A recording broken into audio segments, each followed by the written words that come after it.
way you showed me. And I don't close my eyes. It's the same.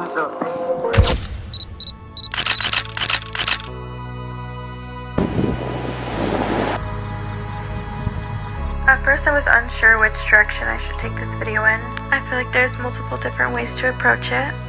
The one thing that I knew is I didn't want to make a sit-down video of me listing off my favorite foods, colors, TV shows, etc. I want my audience to feel connected to me. I want to be able to tell my story through visuals rather than just yapping. My goal is for you to feel like you've lived this life with me. Let's see if I can portray that with my creativity. I was born in sunny Southern California. My parents met in high school. They ended up having me and my older brother at a young age, which forced them to take on lots of responsibility when they were just kids as well. From what I can remember from my early childhood is that I was happy and well taken care of. I was a very aware child. I didn't love being around kids my age. I liked to be at the grown-up table hearing grown-up stuff. Eventually my parents split up.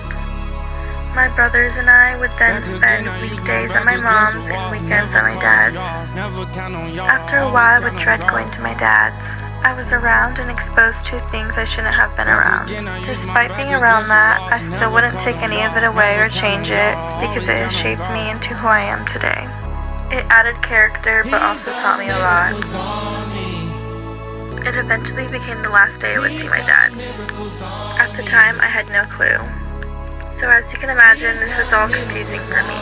Let me tell you a little bit about what got me through it. First up, creativity. I've been very creative since what feels like birth. This has always been my biggest outlet. Whenever I needed inspo, I would scroll Pinterest for hours, or I would throw on DIY videos from YouTube, then watch those for hours.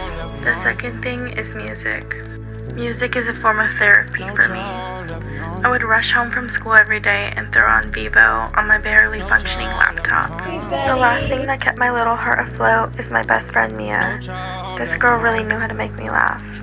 We met in the 5th grade and were forever locked in. This is the elementary school, and then I lived right here in this neighborhood. Every day I would just rush home, throw on some soda, or text my friends on Kik, or go on Vine. It then became time that I had to go to middle school, and from what I can remember, everyone was trying so hard to fit in. I looked up to my older brother. He was getting into fashion, skating, music, and more. Naturally, as a younger sister does, I started tapping into those things as well. Odd Future was really big at the time, so I took lots of inspo from that. I was also fascinated with streetwear brands like Supreme, Thrasher, Stussy. Again, thanks to my big brother for putting me on. At the end of my 7th grade year, my mom and stepdad, who I can proudly call dad, moved me and my siblings to Boise, Idaho. When me and my older brother found out, we were super upset. We would be leaving all of our friends, plus the only place we've ever called home. It was the biggest culture shock when we first arrived. It definitely took adjusting. This is the junior high I went to when I first moved here. I ended up making amazing friends who I'm still friends with to this day. I then finally got to high school. I felt so alone but so loved at the same time. So many experiences with trial and error. You feel like you know everything, but you know nothing at the same time. I slowly started to find myself. I started to figure out what I was truly passionate about. I was getting more into fashion. I took all the art and design classes my high school had to offer. I started to discover more music. My top artists became Tyler the Creator, Frank Ocean, and Kanye West. Instead of doing homework, I would spend hours watching interviews on them, plus similar artists. I was very fascinated with all of their work, creativity, and aura. I knew one day I had to try to achieve a lifestyle like them.